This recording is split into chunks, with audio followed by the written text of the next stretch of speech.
Are we starting with And hello again. I'm thrilled to be joined by Nina and Kaedan for another episode of The Crown School. We're going to be working on a new scene, a fun scene between Charles and Diana tonight. And we're going to try and bring back some of the work we've been doing in the last couple of weeks. So we're going to start off with Nina. You have the monologue fresh in your mind right now because you've been using it for warm up, right? You mean the Queen's monologue? Yes, or? the Queen's monologue. Right. You are not suffering. Yeah. We are suffering monologue. Okay. So let's just give yourself a minute, get yourself into the Queen's headspace, and off you go.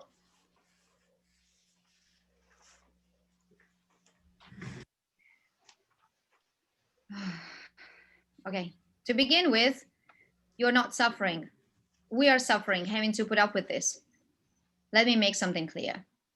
When people look at you and Diana, they see two privileged young people who, through good fortune, ended up with everything one could dream of in life. No one, not a single breathing soul anywhere, sees cause for suffering. Now, you're going to say they would if they knew. Well, knew what? They know that you betray your wife and make no attempt to hide it. They know that thanks to you, she has psychological problems and eats or doesn't eat or whatever it is she does or does not do. They know you're a spoiled, immature man, endlessly complaining unnecessarily, married to a spoiled, immature woman, endlessly complaining unnecessarily. And we are all heartily sick of it. All anyone wants is for the pair of you to pull yourselves together, stop making spectacles of yourselves, and make this marriage and your enormously privileged positions in life work. And if one day you expect to be king, then might I suggest you start to behave like one. Wow, that's night and day from the last time. You're listening. You hit all your T's. I've been on you for a couple of weeks about the T's at the end of words and the ing endings. All the accent, well, not the accent. Sorry, the pronunciation, the diction. Spot on. Your Russian accent's even starting to fade away. Thank you. Yeah, it's good work on that. Unnecessarily, heartily, all unnecessarily. All those tough words you said really well. It's pretty much one tone. Yeah, you start here and you don't really. You need to get in there and break down that script. Mm-hmm. And look, now she does not lose her cool. Mm-hmm. And there is not much range in it, and you don't have an acting partner. You don't have Charles giving you the whole shoulders slumped over, oh sad poor Princey me, to feed off of you, to give you that image to, show exasperation here, frustration there. We can put Kaedan in. Yeah. Well, no. It's a monologue. We're working on monologue stuff, and what I've been asking you to do since we began this experiment is stillness, because we're working with the camera, and your stillness was wonderful.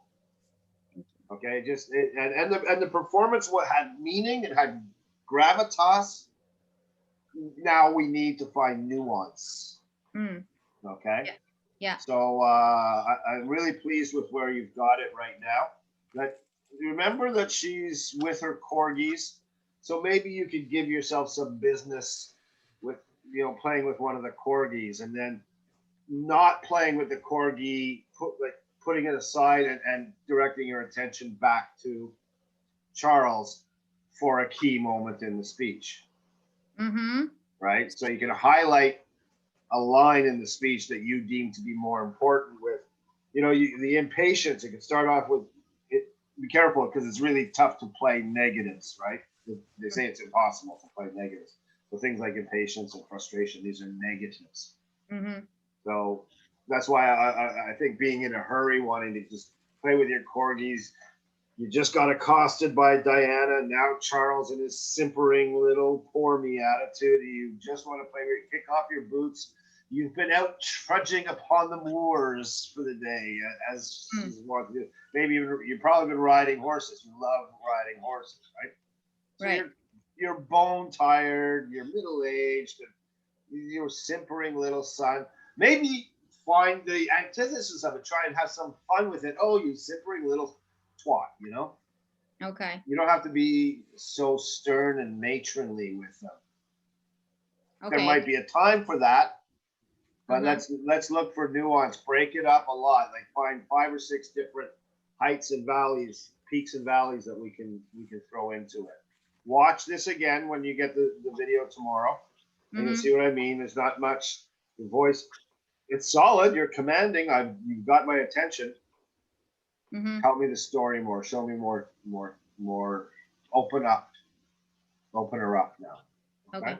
Yeah. It's that. Kaedan, any thoughts? No, sorry, I have nothing to add. But Nina, we could rehearse one day. I could be listening and reacting to help you, at least for one rehearsal. Yeah. Yes, that sounds great. Wonderful. Thank you. I go ahead. I'm all for you guys practicing. Bring more to what we can do together. The more you bring here, the more we can push it. It's tough. Well, we're gonna try and get a Saturday where we're all in the same room and stuff like that too. And that we're really gonna see an exponential leap in the work. Okay. But right now we're working with the tools that we have, and we're working with the camera, and it's monologue. So yeah, we'll just work on nuance and learning to break down a script so it's not just monotone all the way. I'm not sorry, that's the wrong word. It wasn't monotone would be talking like this, and that's there was definitely tone and color to it. More. Right. Okay? Also in the series, she's like quite rushing through it because Diana has been asking, he's asking, so she's like, okay, on your feet, like blah blah blah. Yeah, that whole bit about we'll keep it like but now listen, I don't want you playing Olivia Colman playing the Queen. I want you playing Nina playing the Queen. So Kaedan's in actually a better spot. He's never seen the show. I was recalcitrant last week to show him the monologue. Right. You have to do this, make it your own, not Olivia Colman's version of the Queen. Right. Okay. I mean, that said, I'm taking directorial choices, saying you're playing with the corgis. We're following the storyline as it were, but it still must be Nina inside this Queen suit. Yeah. Not Nina. Not a Russian doll of Nina Olivia Colman Queen suit. Okay. Okay. Okay, let's hop to Kaedan and let's hear your fill-up, please. Okay.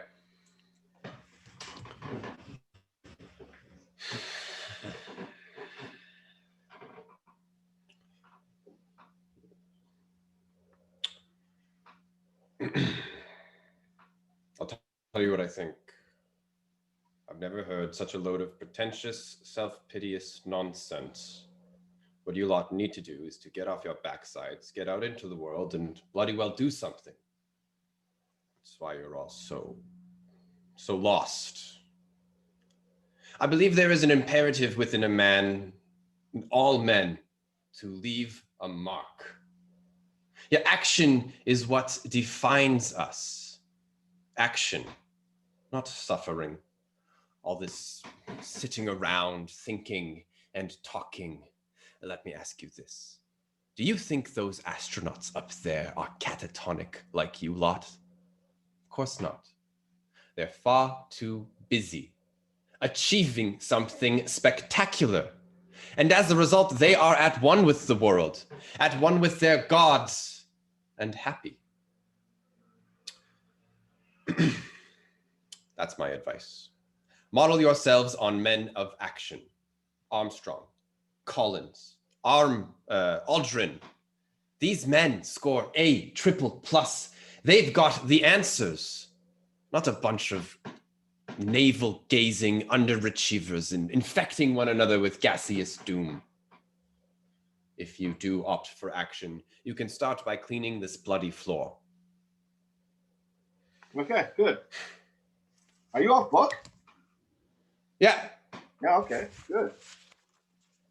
Excellent. Nina, were you off book as well? Yes. Yes, I was. Paper down completely, nowhere near. You're not looking to it for help. Mm. You're not No, relying on the paper I anymore. held my phone here just in case if I forget, but I didn't forget anything, so I didn't Yeah. look. I just held Okay, it. good. That's good. Let's keep going that way. We can.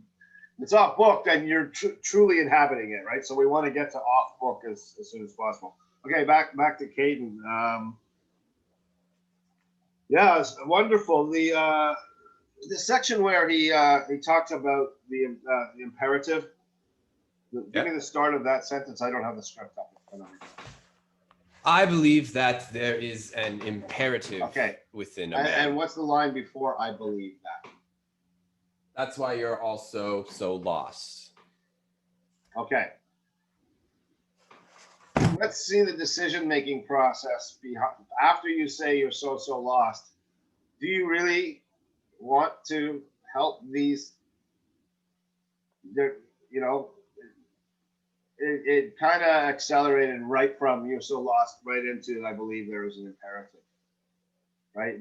Let's see the decision happen. Okay, I'll school these pups. Yeah.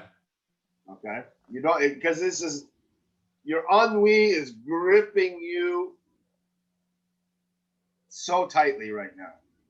My what? Your ennui. I don't know what that is. Extreme boredom, like malaise. Yeah. Okay. Lethargy. Feeling of uselessness. You've just taken a plane higher than its specs. You know, endangering your life and the life of the crewmen that are assigned to fly you about. Right? This is an act of foolhardy. You know, I'm at loss for the right words, but you know where I'm trying to get to here. Yeah, I was This new preacher. Do you have any respect for the church at this point? Right? What? Again, we're not. I don't want Tobias Menzies' suit on top of Philip's suit. I want to see Kaedan making choices about Philip. The bolder the choices, the better. Yeah. And then it can all be in this transition from so lost into I think that men have an imperative. Okay. Yeah. You started getting a little angry. Did you feel that? There was fire in there. That's some of like the questions I was having, and you kind of touched on it. Is like, how does he really feel? Does he like these people? Is he pissed off at them? Or you said bored, which kind of like clicked with me. Like he is really. I could feel the boredom more on my next run, perhaps. But yeah, I felt like an anger. I wanted to be angry. Yeah. But it felt misplaced or something fishy about it. Yeah. There's a Shakespearean character. It's spelled Jacques, but it's pronounced Jacques. I think it's. Again, is it As You Like It or? Anyway, he's in love with being sad. Okay, there's a sadness. There's a specific word. Again, my vocabulary is failing me. And again, a really difficult character to play because if we get caught into playing negatives, you lose your audience. You want to connect with your audience. So, from watching plays and television shows, if characters are constantly whining and whinging and stuff, there's no connection. That's why I don't like sitcoms or shows with teenagers in them. They just pull the pace of the plot down. Whenever you write a part for a teenager, it's kids. I mean, no kids in my movies, thank you. They always dragging the plot down. They're so against everything that mom and dad want to do. Their default position is negativity. So it's a really tricky fine line to walk to still be able to connect with your audience while having this all gripping ennui as your default setting. So let's check the anger a little. If you feel yourself getting angry, use that and take a beat, take a gulp, take a breath, and control yourself. That's infinitely more interesting to watch you do that. You know, there's a great movie called Sex, Lies, and Videotape. Have you ever see it, anybody? No. Early 80s movie. There's a scene where the wife discovers the earring that she gave her sister for a present in her bedroom, and she reads it, and she's like, "What's this doing here?" And you see her just going through the thought process of realizing that her husband's sleeping with her sister. And it's a wonderful sequence of acting, and it always stuck with me. The camera's just right on her, and she finds the earring, and she goes, "Oh, that's my sister's earring. What's that doing here?" And it's just this inner monologue coming to life, and then she's just she's kicking it away. It's just like, oh my God, it was so gripping. It was like a 6-second scene, but amazing to watch. No dialogue, right? Don't be afraid to live within the silences. That's what I'm talking about, that transition to the imperative line. And also, if you feel yourself getting angry, just gather your wits and come back in.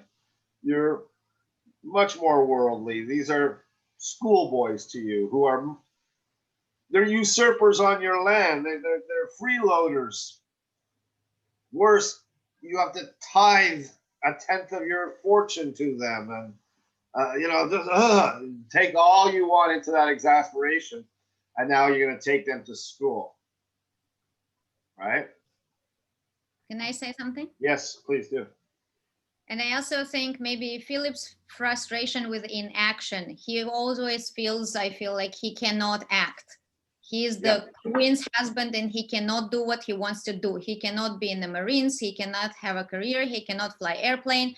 And so here it bores him. He feels like you can actually do something. And I feel that's why he admires those astronauts so bad, because they're like, they are doing something important. I'm here sitting doing nothing. So I feel this is where his sort of speech comes. And I see that you're trying to go for the English accent. Are you?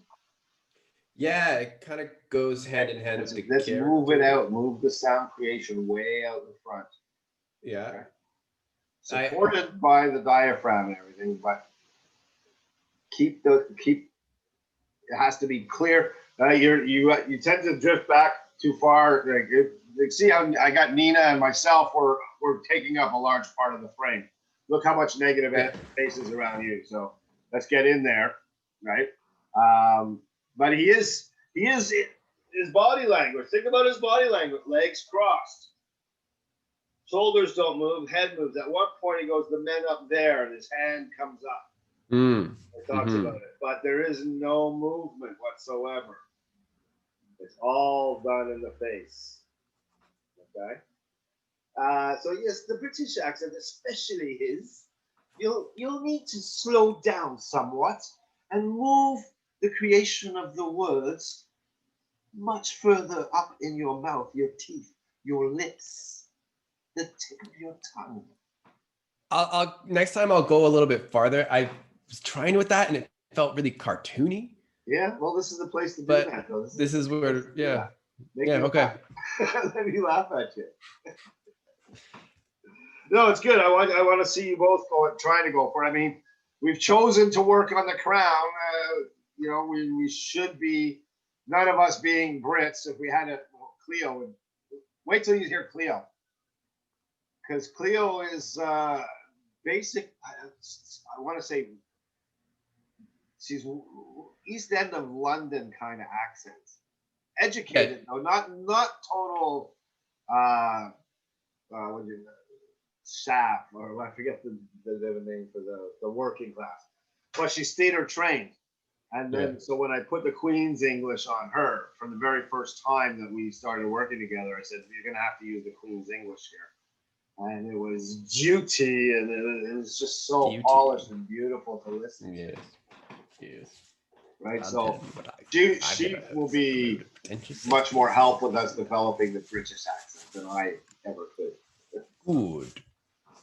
All right. Get off your backsides. Get out. Maybe if we have time, we'll come back to those at the end. But I'm happy they're both in good place. Think about what I've said for next week, and let's switch gears. Talk about Charles and Diane. Okay. So you've been married 4 or 5 years. The 2 children are born. They're boys. You know about the affairs each of you are having. It's a sham of a marriage, but you're in the public eye. You're having this first scene is in a car on a side road. Diana, you're waiting in the car. Charles is driven in another car to this waiting spot, maybe a couple of miles from your boys' school, the private school that they go to. You're on your way to watch a rugby match. Or it might be a soccer match, I don't know. You're on your way to watch the boys perform in an athletic game. I think that this one is after they've finished, they say goodbye to the boys, and then they sit in the same car. Okay.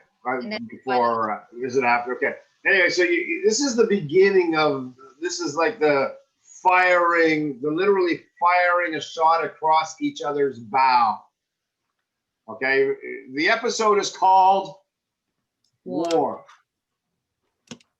Okay. So these are the 2 ships testing each other out. So we're not going to go the full Monty on this one. Control. You're angry. You hate everything. Your life is a struggle. You're making yourself, Diana, you're making yourself sick. You're bulimic. Right? Yeah.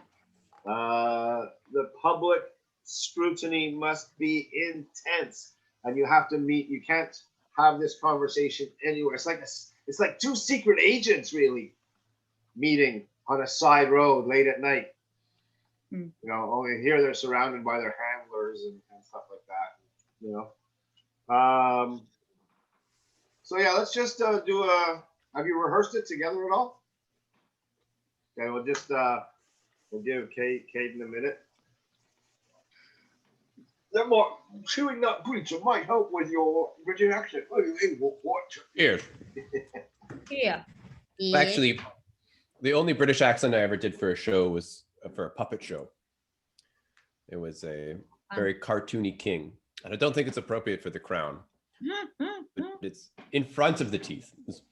Yes, I'm the king of town. Hello. So if you'd like me to talk like this, I could probably give it a shot. Well, you start there. That's your hook. That's what they call a hook. Oh, good. You just need a little hook in there, and then you add character to it. Yes. Yeah. Okay. Yeah. All right, I'll try it. Right now, I want to just go for meaning and take your time with it. It's a pressure cooker. I did not let it. We're not going to let the steam off until the next scene. Mm-hmm. So you got to build the pressure in this scene to lead to the next scene, so we can pop the lid off of that. Okay. I'm shaking up the champagne in this scene. Yeah, let's do a run through whenever you're ready, Chris.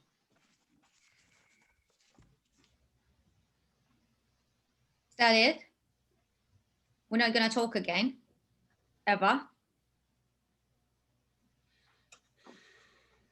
Since every time it ends in an argument, I'd say the silence is preferable.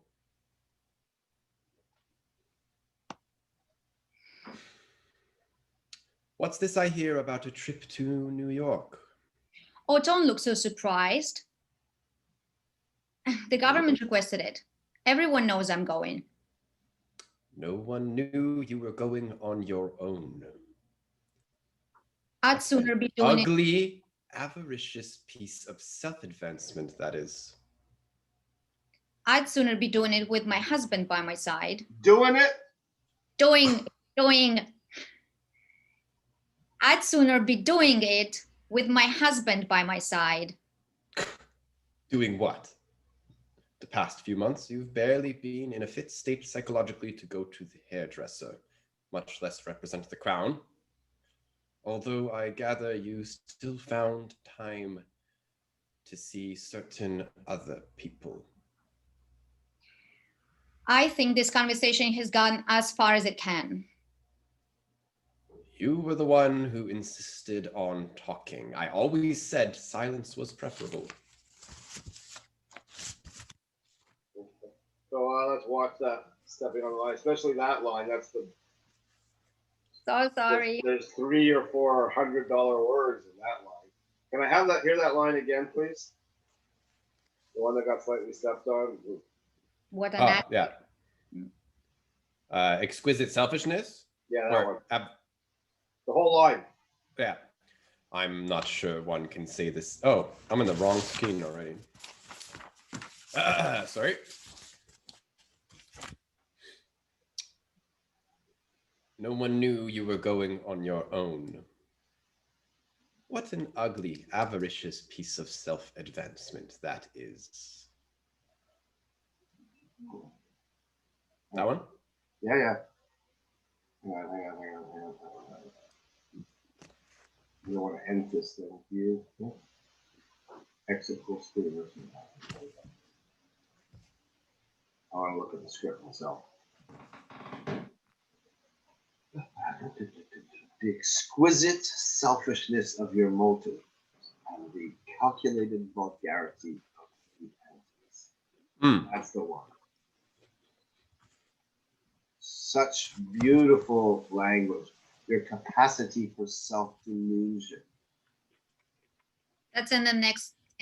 Yeah, I'm looking. That's the other scene. Huh? Oh, that's the final blow. Sorry, I'm in the wrong scene. What an ugly, avaricious piece of self-advancement that is.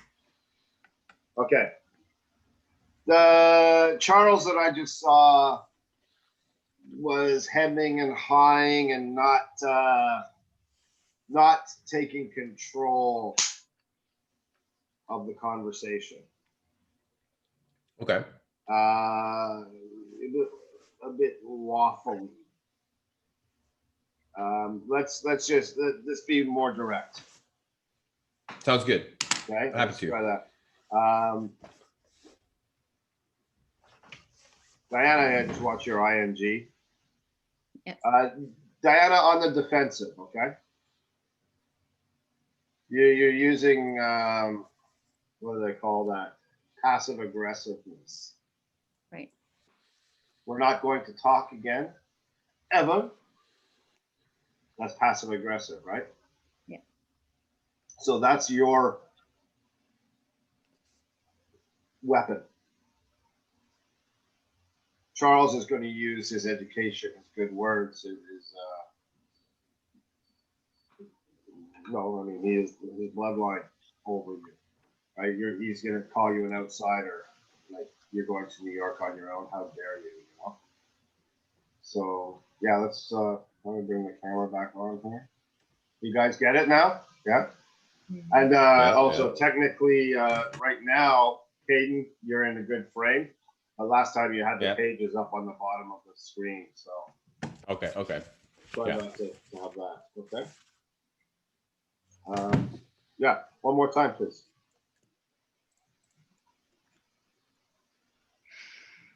Is that it? We're not going to talk again? Ever? Since every time we do talk, it ends in an argument, I'd say silence was preferable.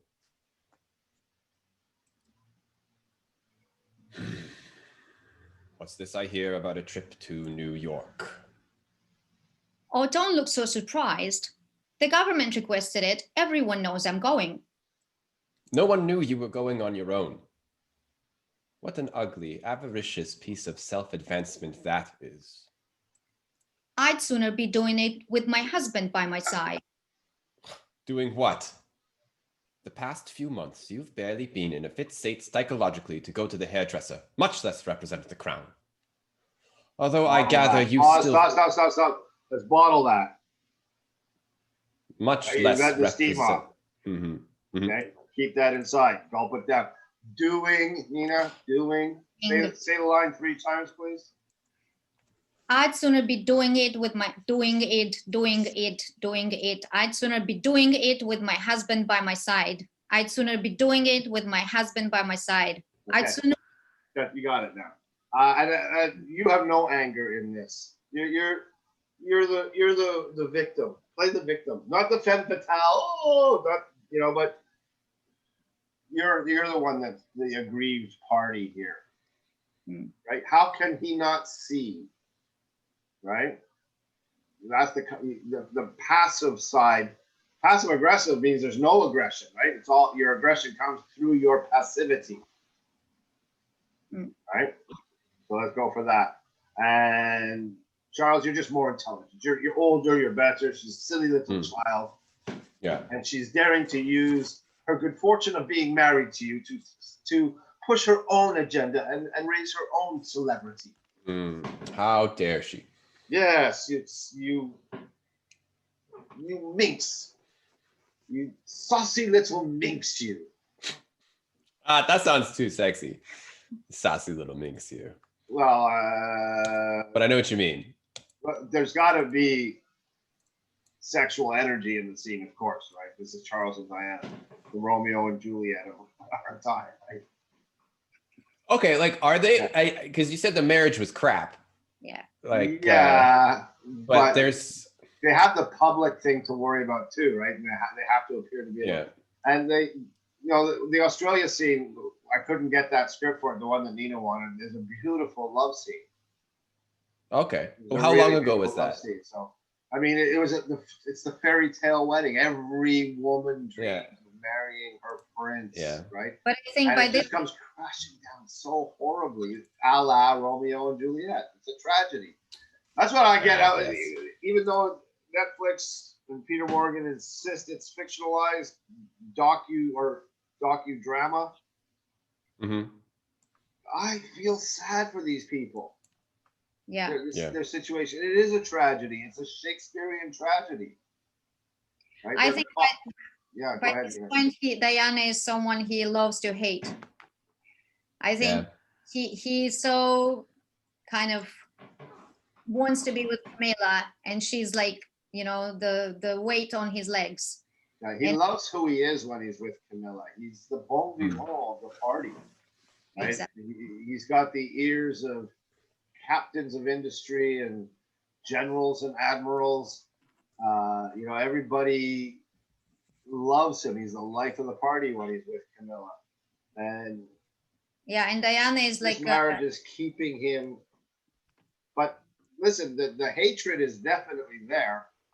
Yeah. But for that hatred to be there has to be love as well. Right?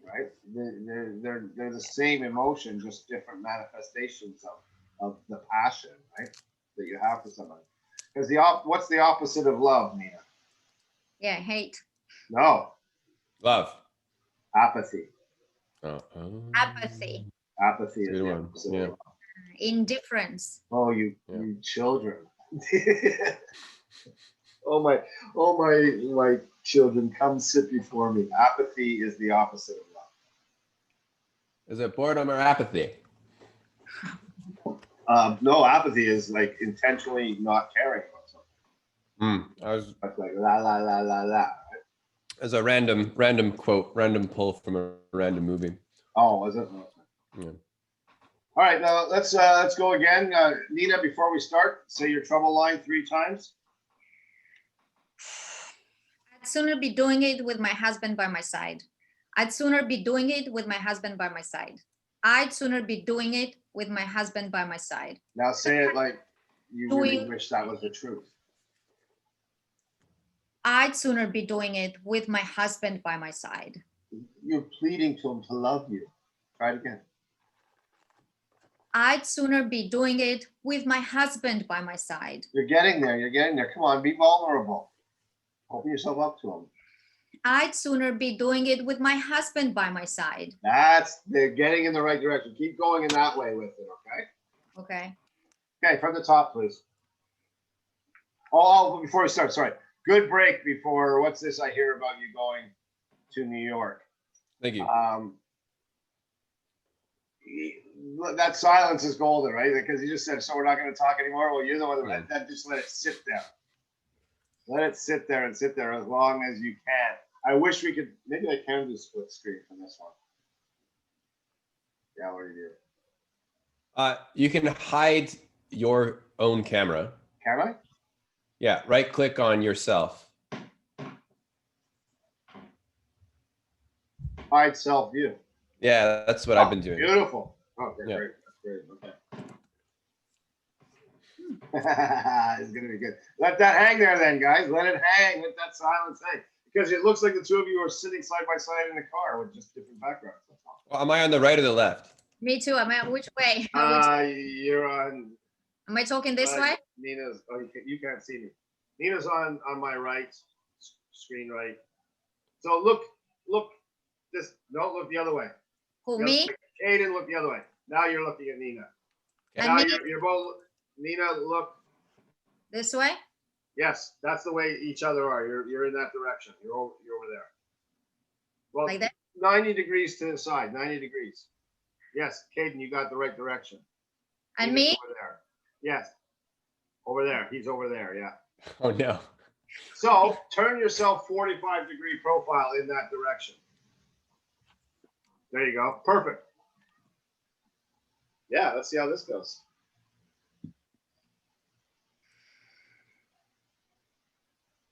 Is that it? We're not going to talk again, ever? Since every time we do talk, it ends in an argument, I'd say silence was preferable.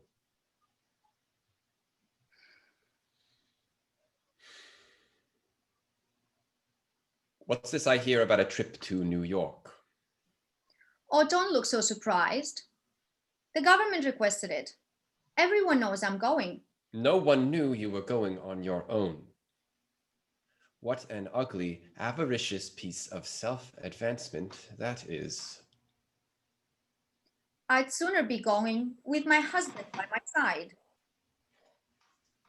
Doing what? The past few months, you've barely been in a fit state psychologically to go to the hairdresser, much less represent the crown. Although I gather you still found time to see certain other people. I think this conversation has gone as far as it can. You were the one who insisted on talking. I always said silence was preferable. Okay. The final slap. Charles. Yeah. Before she seeing other people, certain other people. That final slap. You are letting her know that you know. For the sake of the drama, Diana innocently, naively thinks she's getting away with it. Of course, you get away with nothing as a royal. Eyes are on you at all times, right? But she thinks the people around her are loyal, and so this Diana is a shock to you. Oh, he knows about my tryst with the captain, right? So you're trying to save the marriage here, Diana, and Charles, you're trying to drive her back into the arms of the captain because you want a divorce and you need an excuse. You can't Henry VIII her. If you could, you would. Okay. So you're intentionally being a dick to her to drive her back into the arms of the captain, because then and then your people will get you evidence that she is being unfaithful, and you can then get the divorce you seek. It is your master plan, and this is step one. This is, it's a battle. It's a, dare I say it again, a war. Yeah. Okay. So that to that end, let's not again lose yourself in thoughts. You watch the recording and you'll see how those last three words are delivered. Mm-hmm. Certain other people, right? Jab, jab, jab. Yeah. I was playing the whole wrong thing. You've clicked it for me, Al. I understand no now. wrong way. There's just better ways. Well, I was playing with not a lover. If you didn't do that, I would have next... picked up on this this line of thinking for the character. Okay. Okay. So rat-a-tat-tat. Okay. You're a bully. Ooh. Okay, and you're gonna speak fast. Your words are your fists. Each word that is insulting, that is pejorative. You've got 7, 8, 10 pejorative words in there. Each one of those is a shot, is a punch. Your only defense, Diana, is your sexuality, your charm, your femininity. You're helpless. You're the frail princess that needs rescuing. You know, the fairy tale princess. Okay, and then once you are shocked into, oh shit, this is a war, everything comes down to your last line. I think this is what we should not speak, or whatever the line is. Okay, that's when you change your direction. That's when the journey of Diana takes off. Okay, think about it for a minute. Review your script. Look for Diana. A lot better on the frailty there. There's the fading flower. Your vulnerability is nice to see. You can keep going. Go too far in that direction and let me pull you back. Okay. And Charles, you're a prize fighter with your words here. Okay. Bang bang bang bang bang bang bang. Yeah. Let's try that when you're ready.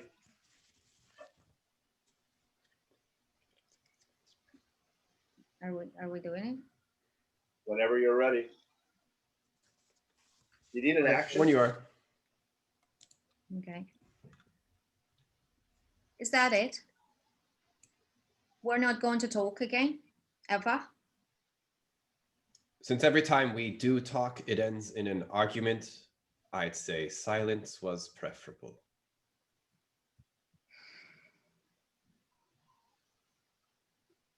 What's this I hear about a trip to New York? Oh, don't look so surprised. Okay, hang on. Kaedan, triple the pace. Yeah. Triple the pace. Okay. Faster. Okay. You're dancing around. Happy. Boom, boom, boom. The pause can hang there longer. Make it uncomfortable until you're so uncomfortable that you have to speak. But then when you speak, you come in with a fury. You're firing shots right from the get-go. Here we go. Bang. Bang, bang. Okay. Bang, bang, bang, bang. Pace.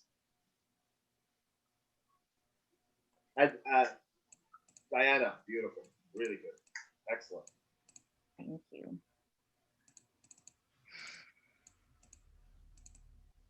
From the top? Oh, yeah, from the top.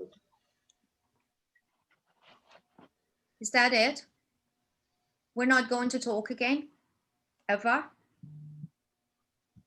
Since every time we do talk, it ends in an argument, I'd say silence was preferable.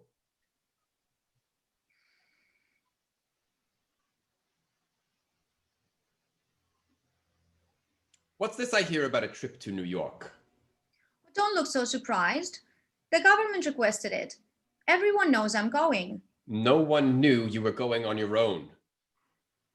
What an ugly, avaricious piece of self-advancement that is. I'd sooner be doing it with my husband by my side. Doing what? The past few months, you've barely been in a fit state psychologically to go to the hairdresser, much less represent the crown. Although I gather you still found time to see certain other people. I think this conversation has gone as far as it can. You were the one who insisted on talking. I always said silence was preferable. Okay, better on the pace. Yeah. But did you felt yourself getting angry there? Yeah, I gave myself the 1 because I just lost the control of it. I was trying to play the suppression of it. But Yeah, yeah. Your eyes might have been red. They Yeah. may as well have been red there. Tom Berenger in Platoon red. Okay, I'll try to add. Yeah. You're talking to a silly little child. She's beneath and unworthy of your contempt. She's not worth getting your blood boiling. The kinder your voice is, the more killing a shot it will be. Okay. The pace, as if you're using words that she might not even know what avaricious means. Yeah. Okay. Okay. Yeah. You're belittling her with your superior education, and the faster you use them, and the more nonchalant you are about it, the more cutting, the deeper it will cut. Much less represent the crowd. You want to be mean through kindness. Yeah. Okay. All right. Yeah. Lovely, Nina. Thank you. How's it feeling for you you're starting to expose some vulnerability here? It's the first time I've seen this from you. How are you doing with it?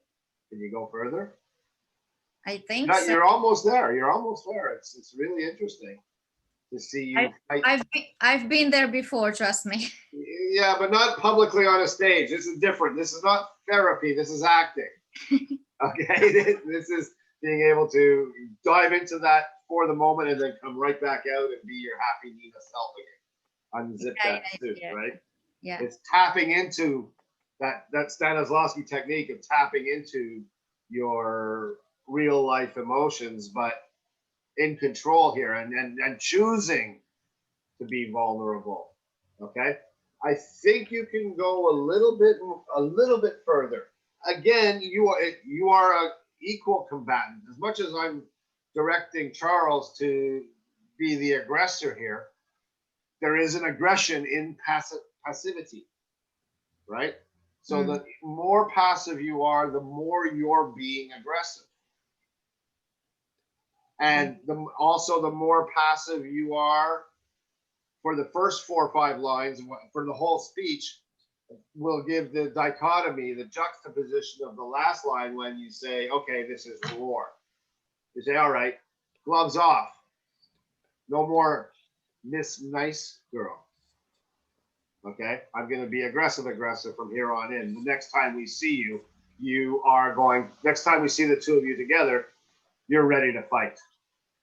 You got fire in your eyes, and there's no more passiveness about her.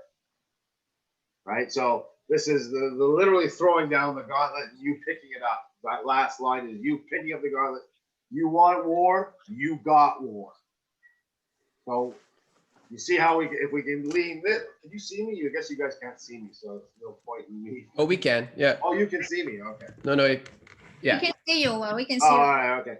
The more you lean to passive this way, boom, the further we will see you come when you say the last line, when you give us the juxtaposing line, right? Okay. Okay, so the interest and the drama will be in how far apart you can put these two extremes. Okay. Okay? And Kaedan, come on now. Yeah. Float like a butterfly, sting like a bee. Yeah? Okay. Ready. Is that it? We're not going to talk again? Ever? Since every time we do talk, it ends in an argument, I'd say silence was preferable.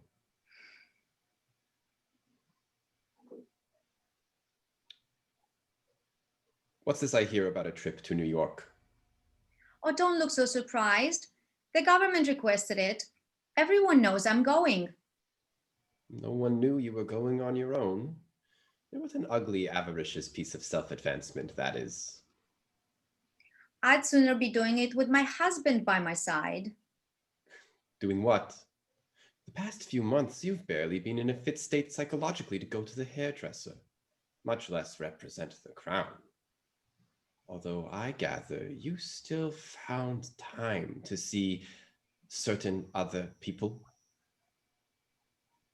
I think this conversation has gone as far as it can. You were the one who insisted on talking. I always insisted silence was preferable. Okay. Good, Nina. Feeling the change in direction more there, yeah? Mm-hmm. Yeah, that's good stuff. Kaedan, Yeah. there better on the what a self-aggrandizing piece of avariciousness that is. Much better. Yeah. In the voice. Look at your eyes in this take of it when you look it back. There's still the squinting of the eye, right? And then after that, you open up your eyes. You're gonna see a big change in your eyebrows come way up your forehead from down here to way up here. Yeah. Okay. And it was softer, killing me softly with his song. You know. Yeah. No anger, just she's a petulant little schoolgirl. You're just scraping a piece of gum off of your brogan. So there is like some sort of anger somewhere that comes out of the next scene.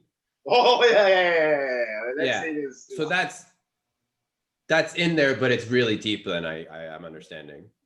Exactly. You are plotting here. You're thinking you might have a way out. Your plan is to get her caught stepping out with her captain. And then you believe that you'll be able to get Mummy Dearest's approval for a divorce. Yeah. Okay, that monologue that you heard her do earlier is you going to your mother after she's been caught, asking the mother to agree to let them have a divorce, and she tells you in no uncertain terms and to act like if you hope to be king, act like a king. And that monologue comes in between these two scenes, and then the big blowdown. I'm not sure of the order, but all those three, the monologue and these two scenes that we're doing now, are all inexplicably the linked. blow is before, and then he says you better take up your divorce with people who arrange the marriage, and then they both try to reach for the queen, and queen then they go to reach for the queen. So this comes after the big fight, the next scene that we're going to do. Okay, so for next week, we want to really dig into finding that killing with calmness, killing with kindness attitude, okay? Okay. Because I want to move on to the second scene and get a couple of read-throughs of that in as well. Okay. So, any questions about the car scene? I think we've got some good intentions here now. We built enough character and tension in there that we can make it vibrate and resonate a little bit more. So, you guys feel free to rehearse these if you want to get together as well. Okay.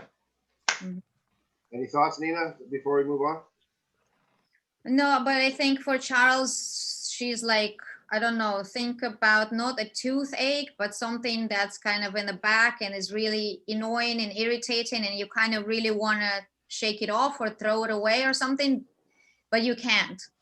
So there's your irritation and your bottle up dislike comes from. You're like almost like, ugh, this thing is sitting there and I don't know what to do about this, but I really want to. Do you think does Diana think the marriage is salvageable at this point when they're in the car? Yeah, she does even the first time they go to the queen. She does. Charles is the one who from the beginning, very shortly after they got married, he realized I'm not like. If it's true, what you're saying is that they're coming from the boys' football game. Yeah. Remember her attitude at the football game? What was she like? She was hugging them and supporting them, right? She was She was a super fan, jumping up and down the sideline, screaming and yelling, not at all acting like a composed royal, but like a soccer mom. Yeah. Right? So she has that enthusiasm. That's not about soccer. Yeah. She's putting on she's in public. She wants to show that this is a happy family. She's trying to save the family. And her only way of doing this is to use her charms, like, okay, it's like being accused of something you definitely did not do. Right? Like the way he says it is, you decided to go to New York. You're hurt. You know the government arranged this. Right. Right? Oh, come on, honey. You know that's not true. Right? Why are you doing this to me? Don't you love me? Okay. Right? Yeah. So again, the further we can go and delve into that frailty, that hope, she has hope. And then it juxtaposed with Charles is firing these vicious little barbs at you. He's a totally insulting twat in this scene. Right? Yep. It's not your choice to go to New York, but he's making it seem like you're choosing to do all these things to spite him. Prince Charles, how dare you? Well, Prince Charles is going to get back at you. And you're just, no, you can't say this. You're wrong. Come on. And then finally, then that Nina that I see, that the Thatcher Nina, that strong, powerful woman, comes out in the last line where you shut down the conversation. Fine, there's no more need to talk. I'm now gonna fight with you. I'm gonna raise my game to your level. Okay. All right. Good. You guys need a bathroom break or anything before we go on to the next scene? No. Okay. Just to read through, let's get our tongues around it and hear it. Okay. No, don't go over the top with the acting. I just want to hear the words, please. Table read. Okay. Level. It's kind of you to come. Why would you say that? I think even my sternest critics would concede that my first solo trip has not been a disaster, that I didn't fall totally flat on my face. So I can only imagine, hope, that you've come here to apologize, to eat your words, and congratulate me. Your capacity for self-delusion never ceases to amaze me. We're all glad you're back where you belong without too much damage done. You have 2 sons that need you. Our sons have easily survived me being away 4 days. Being. Our sons have easily survived me being away 4 days. I'm not sure one can say the same for the rest of us. The exquisite selfishness of your motives and the calculated vulgarity of the antics, knowing full well the headlines they would get. Antics. Grandstanding like that. You think we couldn't do that too? Theatrically hug the wretched and the dispossessed and cover ourselves in glory on the front pages? I doubt it. You barely find it in yourselves to hug your own. I hug who I want to. I hug who I love, particularly when they are affected by the selfishness of others and need cheering up. Who are you referring to? Camilla, why would I care about her? Because I care about her. Morning, noon, and night. I care about her. And you hurt her. If you hurt her, you hurt me. Camilla is who I want. That is where my loyalties lie. That is who my priority is. Not the mother of your children. Don't bring the boys into this.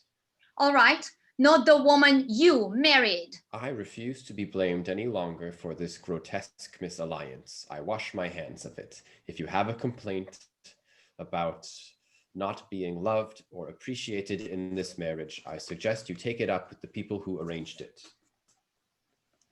That's the end of the scene there, right? Yeah, okay. Yeah. Now, oddly enough, Kaedan, that impassivity that you just showed me Yeah. Closer to what I'm looking for in the previous scene. Yeah. Okay. Yeah. Okay. Now this one's going to take a build to the. I don't think you can. My challenge to you is to go so far over the top that I have to pull you back with your anger in this one. Yeah, I got neighbors, but I suppose I could be angry without shouting too loud. And also Camilla is, Charles says Camilla when she asks, who are you referring to? And then he throws it, Camilla. And then she said, why would I care about her? Diana doesn't say Camilla, he says it. Oh, do I have the script wrong? Oh. Yeah, only that line when Camilla, this one is Charles saying it. When she's asked, oh, okay, sorry. Who are you referring to? He says Camilla. And then she says, why would I care about her? He says, because I care about her. So you should care about her. Okay, good. Thank you. Sorry, guys. Thank you for picking up on that. I started editing it, and then. Okay, so if the anger is going to begin and build and then subside, what is the apex of his anger? What line is the apex of his anger? What do you think would be the best choice? Where? Let's start with where you want to get to. The top, I would play with because I care about her morning and noon and night. I care about her. Yeah. Yeah. But that could also just be like because he's talking these words of love and passion, but he is so angry. Again, juxtaposition, emotion with the words on the page is very interesting to watch. Okay, so that's where your anger will peak in there. How long does it stay up there? When does it start to subside? How fast does it subside back to that impassivity? Okay. So yeah, you think that so by the end. Yeah. And okay. When does he go from the aloof impassivity of it all? When does he start? When does the wick get lit? Where does that happen? Tell me that. Yeah, I have a question about Charles. Okay. I'm not sure where he lies on like whiny, spoiled, kind of emotional prince, and closer to Philip, the like reserved, controlled, manly man who like doesn't show sadness. So is Charles maybe someone who won't be sad? He'll just be angry? Or is there room for sadness in his character? No, I think he's got a lot of sadness in him. If you know, I found myself around the middle episodes really hating him. Yeah. But then I started to actually have empathy for him, and I felt really bad for him too. And she died on my birthday too. I was like, oh, because the 6 hour difference, it had just turned my birthday. She died on August 29th, and August 30th, it was like 12:30 in the morning. I was watching TV, and the announcement came on. He wants to be like Philip. Yeah. Yeah. But he is a very, you see, the first time we meet the actor that plays Charles in season 3, he's in a play at school, and he's in this really sad makeup, right? And he wants love. He wants the fairy tale too. He thinks he has it with her. The first scene between them, when she's still in costume, he comes to have a date with her older sister, and she's an 18-year-old girl. She's doing A Midsummer Night's Dream. She's playing Puck in A Midsummer Night's Dream, and she's in costume, and she's pucking around, excuse the pun, the large foyer that the scene is set in. She's hiding behind plants and everything, and she's in the green leotard and the mask. Very impish, very puckish, and it's a beautiful scene of seduction. Yeah. Right. You know right away that they're meant to be together. They have chemistry. right? And that chemistry only feeds to the chemistry in this scene. There is so much hurt. Now, you got to factor in public and private persona as well. All of his life is so public, right? And his mother will not let him end this marriage. He is trapped. And I was just so thrilled to see him at a party scene with Camilla when he was being himself. He was truly a man among men, you know, a king among men, whatever the phrase of it. He was witty, commanded the room's attention, like we all hope to be at a party, right? So he has that capacity for being a king. He's going to, if she did, I mean, it's amazing how long she's hung on. It's unbelievable how long this woman is going to live. He should have been king 20 years ago, right? So, I mean, the weight of that, I mean, you're going to be the king of England, king of the British Empire. Yeah. And you're at your, you know, and you love Camilla. She's been your love forever, and you don't care. Damn the torpedoes. I want Camilla, and I don't care who knows about it. This is a breaking down of that guarded public safety net that he puts around himself, right? He's willing to tear it all down. They also have the specter of their grandfather and their grand uncle. You know the history of that? There are ghosts in this show? No. Well, yes, but ghosts of in their own making.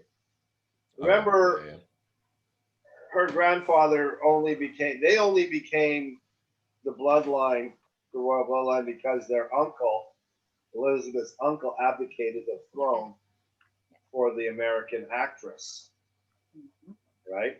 And so Elizabeth's father became king after the abdication, right? So this was one of the biggest scandals of the time, right? Of epic, of Greek tragedy proportions, this sort of thing. And they do deal with this in season 1 and 2. It's a big part of the plot line in it.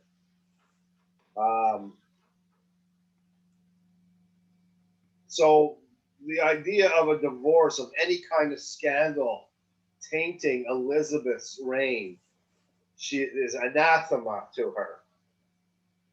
And her children know this, and her husband knows this, and everybody knows that she wants to suffer her reign by doing nothing. Hello! That's all she wants to do. She's happy with the pomp and the circumstance. She never makes a decision. Like, that's why the first scene that we did between the ladies, where she actually tells Thatcher to impose sanctions, it's such a leap for her to actually do something. Okay. Yeah. I talked about this. I don't know if I talked about it with Nina. I definitely talked about it with Cleo. When she's a young girl, Elizabeth is told by Queen Victoria, no, Queen Mary, yeah. Queen Mary, the Queen Mother, that the duty of a king or a queen is to do nothing. Right? No matter what's happening outside the palace gates, you must have the courage to do nothing. You are appointed, not anointed. It's a beautiful speech. You know, I can give it to you. It's the one, if you look at the actor's workout with Cleo, it's the one that we worked on. I know. I have YouTube channel. Yeah. And if you listen to what I tell Cleo in that video, this is the same advice that the Chinese philosopher Lao Tzu gave to emperors of do nothing but do. The cornerstone of Taoist philosophy. Okay, so this is the mantra. This is the not the raison d'etre, but it's the mission of all royals to do nothing and do it. You know, divorcing your wife is definitely not doing nothing. Okay. Yeah. So you are going against what the queen wishes. Remember what you talked about with Das and Margaret too, about being away from the center. The center is Elizabeth. She is everything, right? You are just these people that serve her at her wish and whim. Okay, so here, all of that comes to a head, comes to a boil. All this, your whole life is coming to a boil in this moment, and it builds and it crescendos with you love her morning, noon, and night, and it slowly abates off. And it's a slow fizzle out. It's fireworks. Okay. Yeah. So I want to ask you, what line does the fuse get lit? When do you begin to lose control? What line? Oh, because I care about her. No, that's where you're hitting the peak. That's the way it explodes. Where does the fuse get lit? You're gonna start to get angry, and you build the anger. You build the anger until you're at your angriest with because I care for her morning, noon, and night. All right, I think I'd like. That's your angriest. Yeah. Then you're still angry, but less angry, less angry, less angry, less angry, and then back to impassivity, cold, bitter. Well, then I'd light the fuse when she says antics. I think that's going to be the spark. It's like, let's try it. Okay, antics. Like you know what you're talking about. Yeah. Okay. Okay, Nina. You know he's coming into the room. You saw the car pull up. I mean, Anna and I played a drinking game. Anytime a car drove down a country road to a palace, we had to drink. It's a trope in the show, right? So you know he's coming up. You're prepared. Yeah. You're ready to do battle. That first line, you are seeking redemption here. You are not going to back down. You have tears in your eyes, but they're vinegar. They're not salty. They're sour tears. Mm-hmm. That's a good image. I like that. Can you run with that? What does it mean? The tears are not of sadness. They're of rage. So spleen, bile, vinegar, sour, these images, if you let them color how you say the words, but doesn't she you're shaking, you're shaking with rage. But doesn't measured, have a little bit of hope the first line when she said you've come here to it's over. apologize? You want an apology. Do you think you're going to get an apology? No, but she's naive and I think she's not naive anymore. No, I don't see any naivete in here. I see a woman worthy of doing battle. You win this battle because he goes over the top with anger. That's losing the battle. You win. You lost the last battle. He came at you with everything with those snide comments in the last battle. You've learned your lesson. You've gone to New York, and now your value has. Look at how successful you were in New York. You're feeling good about yourself. The royals can't do anything to you. You are now Princess Diana. You have your spot in the celebrity. You're going to be bigger than the royals. You know it. And fuck this little guy. Fuck him. That's what I want to see. Okay? Power. Yes, there's hurt because you're losing something that you put all your hopes and dreams into being this fairy tale princess, but that's over. You know it's over. You're going to make him lose face now. Okay. When he loses his mind in this scene, you've got the power. You've stolen his power. So you can't lose your mind, but you still have to be forceful. You know it's over. When you quit a job, that's when you become the boss. Your boss can no longer shit on you because you can walk. Okay, you have the power. And the angrier he gets, and this is Kaedan as a giving actor, you you want to give her the power as an actor, right? Your job is to transfer the power to her here. Mm-hmm. And you do so by making a fool of yourself through your anger. So her first line, it's kind of you to come. It's not. It's sarcastic. It's sarcastic. It's kind of you to come. Okay. It's so sarcastic. Okay. You know, he's going to accuse you of, later on, he accuses you of abandoning the boys. Was he with the boys? No, he wasn't. Of course not. He was and with, I mean, who was he with? Who was he with while you were in New York? Well, who do you think? Camilla. I don't think you know. Yeah. You know full well what he's doing. Yeah, of course. I need some water. Excuse me for a second, please.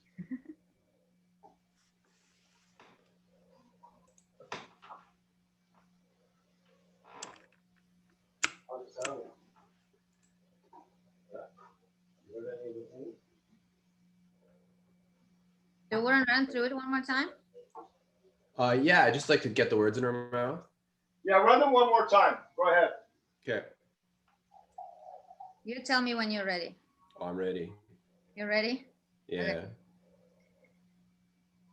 It's kind of you to come. Why would you say that? I think even my sternest critics would concede that my first solo trip has not been a disaster, that I didn't fall totally flat on my face.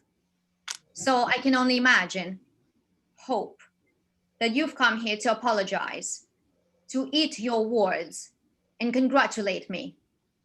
Your capacity for self-delusion never ceases to amaze me. We're all glad you're back where you belong without too much damage done. You have 2 sons who need you. Our sons have easily survived me being away 4 days. Okay, hang on a second. I want a quick note here. Our sons. You're correcting it. He says your sons. You correct them. Our. Emphasis on our. Right? Got it. Can I take it back a couple of lines? Okay. Your capacity for self-delusion never ceases to amaze me. We're all glad you're back where you belong without too much damage done. Yeah, that's so dripping with venom, that line. Hey, we're all glad. Yeah. She's an outsider. She's done this thing for the family. Yes. We're all glad you're back. So dripping. Yeah. Killing with kindness. Okay, again, please. Sorry, I'll keep interrupting from time to time. That's my want. Your capacity for self-delusion never ceases to amaze me. We're all glad you're back where you belong without too much damage done. You have 2 sons that need you. Our sons have easily survived me being away 4 days. Being. Our sons, again. Our sons have easily survived me being away 4 days. I'm not sure one can say the same for the rest of us. The exquisite selfishness of your motives and the calculated vulgarity of the antics, knowing full well the headlines that they would get. Antics. Grandstanding like that? You think we couldn't do that too? Theatrically hug the wretched and the dispossessed and cover ourselves in the glory of the front pages? Build slowly. I doubt it. Build slowly. I doubt it. You lit the fuse. Okay, let's go back. You lit the fuse at the right place. You went from smarmy to okay, let's go. Yeah, but right? Just too big a build, too fast a build. Yeah. Control it. I think you have a lot longer to go before you get to your peak, right? I do. Yeah. Yeah, it's quite. Look how far you have to go. So measure that. I see it. Yeah.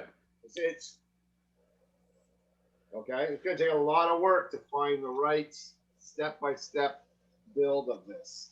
Let's try it again from a little bit back before the fuse is lit. I'm not sure. I'm not sure one can say the same for the rest of us. The exquisite selfishness of your motives and the calculated vulgarity of the antics, knowing full well the headlines they would get. Antics. Grandstanding like that? You think we couldn't do that too? Theatrically hug the wretched and the dispossessed and cover ourselves in the glory of the front pages? I doubt it. You barely find it in yourselves to hug your own. I hug who I want to. There we go. That's where, that's it there. Sorry, I'm going to stop you. That's it there. I hug who that shot from her is what lights the fuse. Okay. Before that, I can still see him using his big words to be smarmy and off-putting. Okay, yeah. Okay? And like, hug the wretched. Fuck me. What a disastrous thing to say. And if you say it without any care in the world, it's like, we could hug the wretched if we wanted to. It's just, We could do it ourselves too. Theatrically hug the wretched and the dispossessed. They actually hug the wretched. Make that as greasy as possible. Then you can light the fuse from this surprise place. Okay. Right? Yeah. Same spot, Nina? Start what? You ready? Let's go for the top. Top? Okay. Yeah. Okay. It's kind of you to come. Why would you say that? I think even my sternest critics would concede that my first solo trip has not been a disaster, that I didn't fall totally flat on my face. So I can only imagine, hope, that you've come here to apologize, to eat your words, and congratulate me. Your capacity for self-delusion never ceases to amaze me. We're all glad you're back where you belong, without too much damage done. You have 2 sons that need you. Our sons have easily survived me being away 4 days. I'm not sure one can say the same for the rest of us. The exquisite selfishness of your motives and the calculated vulgarity of the antics, knowing full well the headlines they would get. Antics. Grandstanding like that. You think we couldn't do that too? Theatrically hug the wretched and the dispossessed and cover ourselves in the glory of the front pages? I doubt it. You barely find it in yourselves to hug your own. Stop. Okay. And cover ourselves in the glory of the front pages. I think the key word there is ourselves. And cover ourselves in the glory of the front ourselves. Pages. Cover ourselves. You're pushing her. Ourselves, you're not part of us. Yeah. Cover just ourselves. Use that pronoun to further insult her. Okay. Yeah. I think that's a build to keep everything down, and then your punch here is not avariciousness. It's ourselves, not you. You outsider. Yeah. You usurper. You pretender. You poser. Okay, Nina. You are not angry yet. Not outwardly. Inwardly, yes, seething. But you're pushing his buttons now. Okay. You don't get angry until Camilla. Okay? That's when your voice will take on an angry tone. Everything else, I did great. Are you here to apologize to me? Sarcastic, facetious. It's hate. It's definitely hate. You know it's over. You are not trying to save this marriage anymore. You're trying to push his buttons. You're trying to get him to lose face. And if you are at all angry, you lose face. You lose the face game. Okay. You've both been in Asia long enough. You should be experts at the face game by now. No, not yet. So, Nina, dial it way back. No anger. You're pleased with yourself. You're on top of the world. You're happier than you were when you were the belle of Australia. And all of that montage of how successful, and we kept seeing Charles at the back going, oh my God, she's getting more successful than I am. right? That was foreshadowing for the New York trip. You are so confident now. You are better than the royals. You are more famous. You have more celebrity, more power. Screw you, Charles. You better apologize to me now. If you're a man, you'll apologize to me. Stick the knife in and smile as you turn and twist. Yeah? Mm-hmm. Okay. That was the femme fatale.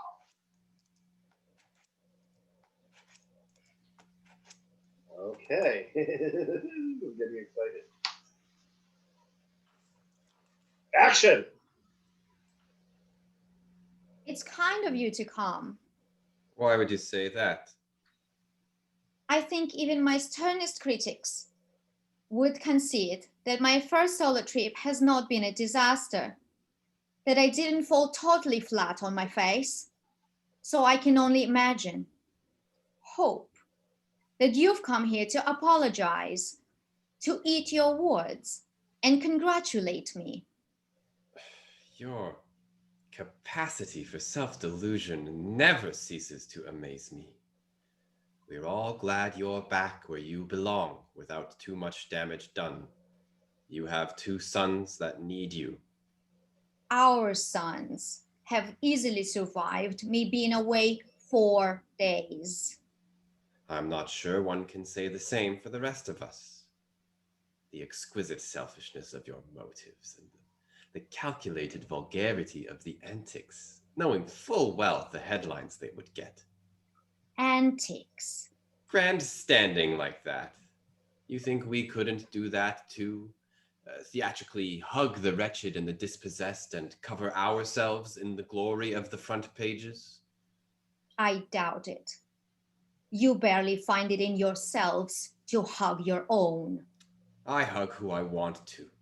I hug who I love, particularly when they are affected by the selfishness of others and need cheering up. Who are you referring to? Camilla? Why would I care about her? Because I care about her. Morning, noon, and night, I care about her. And you hurt her. And if you hurt her, you hurt me. Camilla is who I want. That is where my loyalties lie. That is who my priority is. Not the mother of your children. Don't bring the boys into this. All right, not the woman you married. I refuse to be blamed any longer for the grotesque misalliance. I wash my hands of it. If you have a complaint about not being loved or appreciated in this marriage, I suggest you take it up with the people who arranged it. Woo-hoo-hoo-hoo! Yeah! Whoa. Good stuff, guys. That's emotionally deep there now, huh? Yeah, yeah, good build. I was surprised. It came on quicker than I had imagined it. I'm not sure. Don't know if I'm wrong or right. Yeah. That's the way I directed you. I wanted you to start to build at that point. I said the fuse lit. I think you can foreshadow at most a little earlier. You got a little spark of anger earlier. Then control it, but then you lose it when Camilla comes out. Yeah. Nina, you earned your transition. You did. Again, it's similar as the last scene. The more coy and aloof you can be in the first part of it, and you're trending in the right direction there. Mm-hmm. Again, more vulnerability, more power. Actually, sorry, I don't mean to say more vulnerability. More power. That soft power, where you don't have to do anything. Mm. You've got this, right? You're just you're here to apologize to me, aren't you? Right? Mm-hmm. Then we can explode with why would I care about her? Is that the line? Why would I care about her? Yeah. Why would I care about her? And when you explode, that causes him to explode, right? So you have to you're the first explosion that sets off his chain. Okay, so as an actor, giving the ping pong ball to him, You give him a slam, okay? Give him a slam with that one, a real hard hit. Right. Okay? Mm-hmm. That's the attack. That's you lose your composure. That's Madame de Merteuil saying enough. Yeah. Okay. But no, I think we're trending in the right direction. And it's 10:45, so keep going with this. It's in good shape. I'm not gonna give you a new script this week. Okay. I think you have between I wish we had time to go back and see Maggie and Dazzle. I love that scene. Yeah, can we still do that? Can we run this one more time? Yeah, run it one time. What the hell? Let's run it I'm one happy time to. for me. Sure. Are we gonna run this one more time and then do the Dazzle? No, do Maggie Dazzle. Make it Dazzle. Yeah. Okay. Dazzle. Let me just come back. Oh, you gone through quite a few transitions tonight, huh? Yeah. Oh, Started hardly. Philip, and then Charles, and now back to Dazzle. Okay. This is nothing. 3? Give me 12. No, not 12. How many did I do? There we go. That's the attitude. All right. Anyway, she prescribed medication, psychotherapy, and increased exercise. They'll be suggesting giving up alcohol soon. Giving up alcohol. You could always just convert. Come over to Rome. Dazzle. It's the only thing that's worked for me. Lifted my spirits. Before I became Catholic, I attended church. Okay, can I just throw a note in here? Yeah. But she gives you the Dazzle. Okay, I mean, yeah, you were earnest suggesting that she converts. Yeah. The first one, but I mean, if you were pressed, you say, just joking kind of thing, right? Even though deep down, what a coup it would be, but you don't really mean it. So let's see you build the courage to not say only joking and really start to witness to her, okay? Yeah.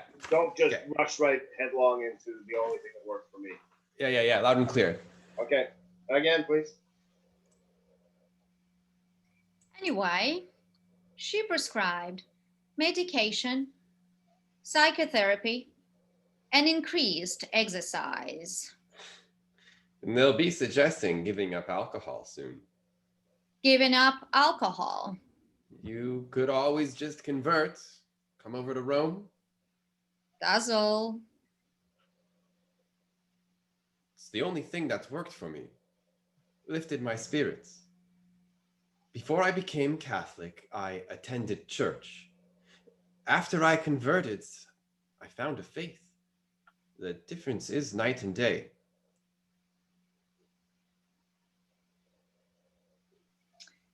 Now you're being evangelical. I feel evangelical. It's not just the beauty, it's the rigor of the Catholic Church. It demands complete submission, which strong, willful characters like mine, and I would suggest, ma'am, yours, need. One cannot fully receive God until one has submitted to something larger. And the moment I did, Don't tell me. The lights went on. You found happiness. More than happiness. Ecstasy. And the gloom we talked about so many times. The emptiness has gone. How nice. So come over. I would. But in case you hadn't noticed, Dazzle, I've already submitted to something larger. The royal family of the United Kingdom. If I became Catholic, it would be a national scandal. There'd be talk of betrayal. Second Reformation. No, they would make me give up my title and kick me out. Would that be so bad? To free yourself once and for all, to find happiness. Why would I? The title, my seniority, The proximity to the crown is my happiness. It's who I am. I don't expect you to understand. No, I don't understand. You've just discovered terrible things about your family. A system that ignored 5 members of its own to protect itself. Will that same system protect you? No, it doesn't protect anything except the center. Those away from the center are... But I am in the center. I am in the very center. I'm the queen's sister, daughter to the king emperor, and I will always be in the center. Now go, Dazzle. Back to your ecstatic new family, and I will struggle on in mine. And I think it would be better if we didn't see one another again. And should you ever find a moment, perhaps you'll pray for me.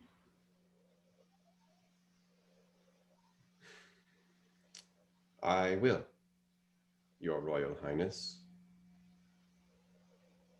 Mm-hmm. Good. Good stuff. Lots of food for thought there.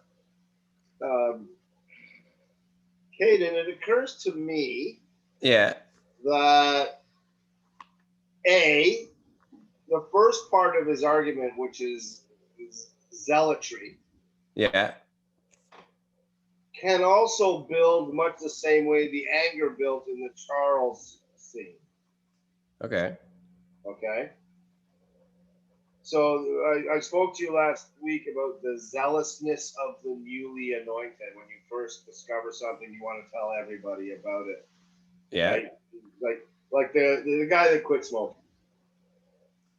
Right? He won't shut up about quitting smoking. Okay, yeah. Right? He wants everybody else to quit smoking. Vegans. I was just thinking of vegans, but I wasn't going to say it. Yeah. Okay. God love them. They're saving the planet, but I like me a nice big butt steak. Okay, so Yeah. vegans, that kind of thing, right? So that zealousness, and it builds much the way the anger build. Look to build it, but at some point, the zealousness is replaced with a plea to her on a much more personal and intimate level. It switches. And likewise, it will then switch into a third gear, which I would say might be a political argument. Right? So you have a three-pronged attack here. Okay. You, as an actor, you decide if Dazzle has come to this meeting with this in mind. Or does the opportunity present itself and he seizes the moment? Has he thought this out? Or is he just,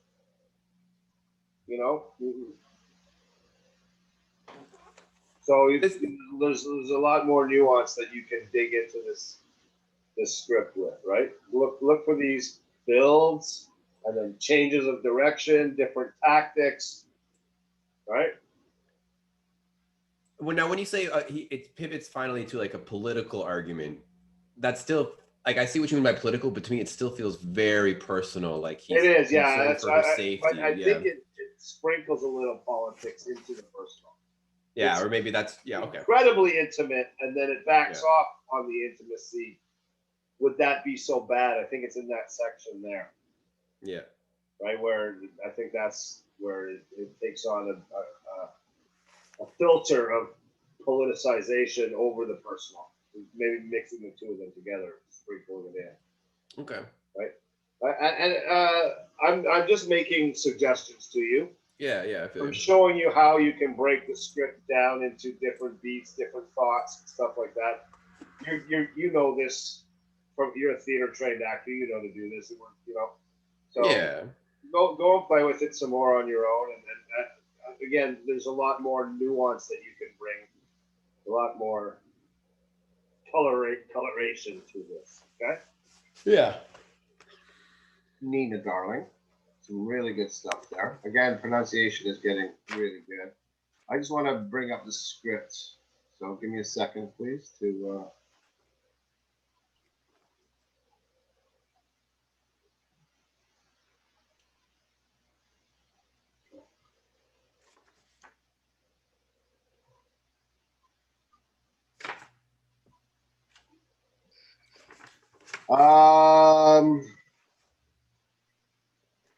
yeah, your beginning is strong. You're just you've gotten a lot of bad news, and your friend Dazzle's coming over for a few drinks, and you're going to just relax and be witty and funny and gossipy, and you're going to get some sympathy from him, but not overtly. You don't want the sycophancy that you're surrounded by. Right. You know what I mean by sycophancy? Yeah, not too much of ass kissing. Yeah, ass kiss, brown nose. Okay, yeah. You're surrounded by that, right? Right. You're going to get what might be some outsider might look on as a lack of respect, but Dazzle is a true confidant. He can say things to you that other people can't. And there's some comfort in that. Right? Yeah. But even Dazzle's going to push you too far in this scene. Okay. So at the beginning, yes, you're looking for that special kind of sympathy that your friend Dazzle can bring to you, right? But this Dazzle, when you Dazzle, that's a warning when you say Dazzle in the third line there, fourth line. That's a warning, Dazzle. Don't go down this road. The more you can admonish him with that line, the greater courage he's going to have to show to continue with the argument. So you want to cut him off. And then damn the torpedoes, he's going to move forward and continue to try and be evangelical, to convert you. Then your next line, now you're being evangelical. That's an even sterner warning to stop than the Dazzle. Dazzle was a gentle warning to stop. Okay? The is unbelieving. You can't believe he's continuing to do this. Right? So when you say, don't tell me the lights went on and you found happiness, what is that line now saying to you? If you build to this moment, what is that line saying to you? What's she feeling at that moment? I'm asking. Yeah, well, like, kind of shut up, Dazzle. Don't tell me the lights went on, you found happiness. Like, that's very sarcastic. Like, what are you gonna tell me next now? Yeah, like don't tell me you're having better poops because you're a vegan. Right, right. Don't tell me you have great you can taste your food again because you quit smoking.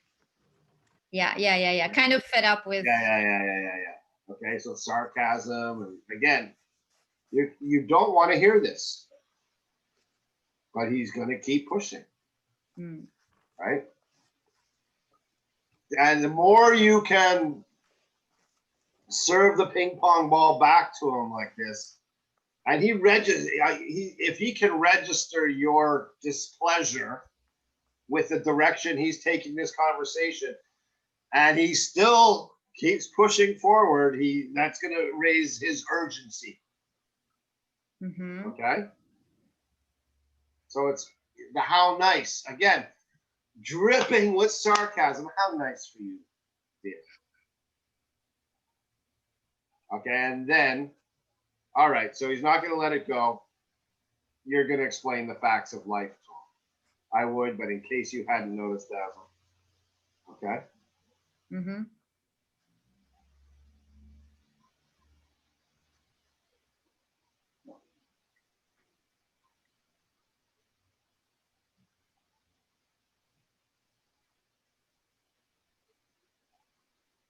And then you finally,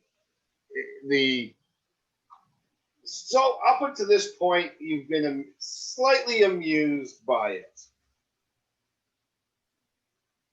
But when you say, but I am the center, the time for playing is over. He's crossed the line now. Okay? By saying that you are not in the center, that's a bridge too far. That's when you can allow that anger, that negative side, that the weight of everything that's happening to you. Remember, think about all the things and put it all into, but I am in the center. Put it all into those 6 words.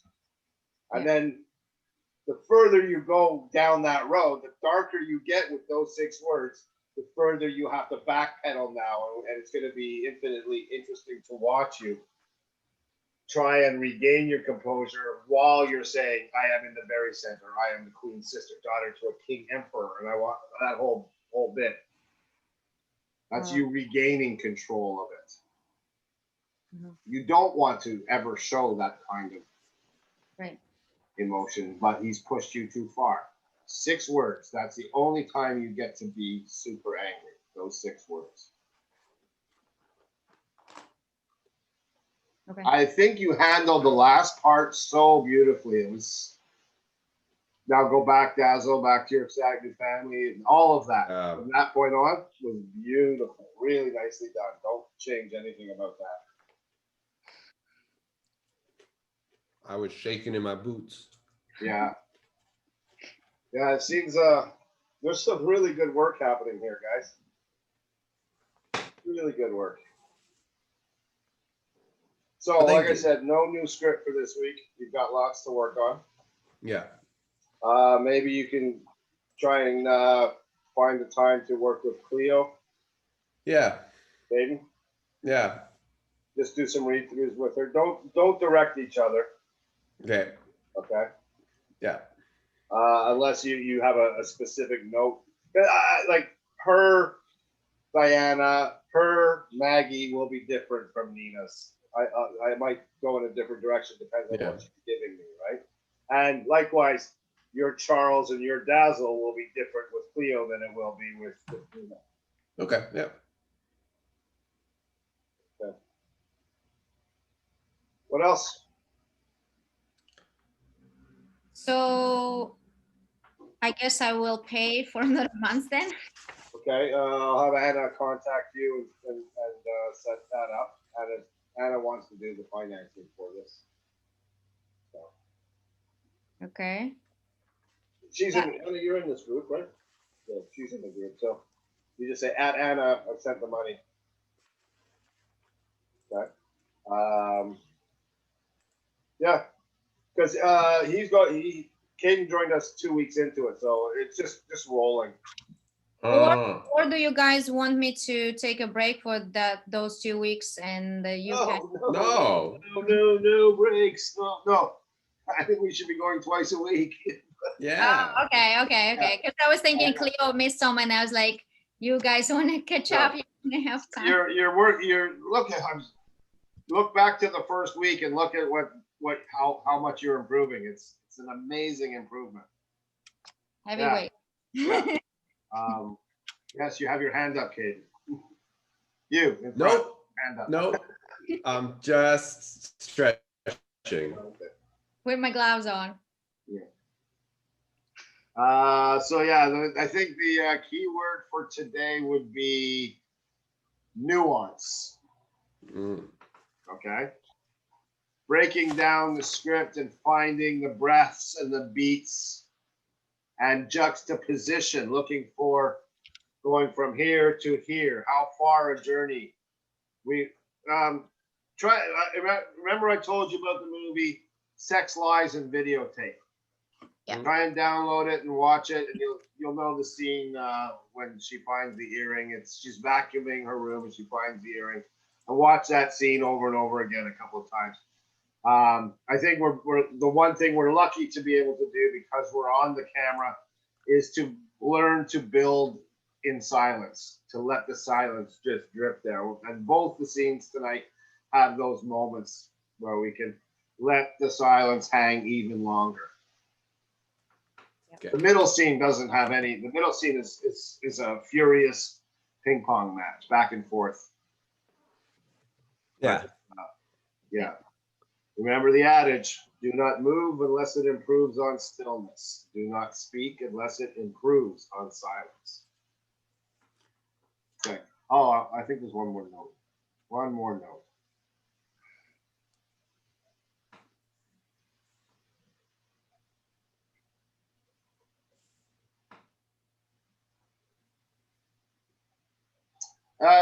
Dazzle, no, I don't understand. You've just discovered terrible things. There's lots of different nuance and breaks and changes of direction and emotion in there. You can break that up into a lot more. Okay. Okay. So play around with that. And so next week, what are we doing? Are we doing Thatcher and the Queen's monologue, like all of it? And well, I want to work on the newest and go back to the oldest. Okay. So we're gonna actually Cleo gonna give her the first couple of runs of things. She's been off. You also, what do you think of this though? Especially when we have more people, you'll have the option. I can put you into partners, give you a scene, and then stick you in a breakout room. Yeah. Right? And you can go and rehearse. I can say 10 minutes, 15 minutes. You go rehearse over there while I work with other actors in the main room. Yeah. For me though, I like watching the director work with other actors and just watch and observe, because I learn a lot through what other people are doing. So it'd be up to you. You can say, oh, we want to go rehearse. I can put you in a breakout room. I can work with Cleo on her monologue, and you guys can go play in another room. Mm-hmm. And then I can call you back and say, okay, Cleo's going to do her performance, and then we all watch. So, yeah, that sounds like a good split. Yeah. And like if we recruit more people, there's lots of people out there that can take advantage of this. I think we have the capacity to have at least 10 people in this group. Mm-hmm. So if you wouldn't mind, please share. I'll stop recording now so I don't sound too angry.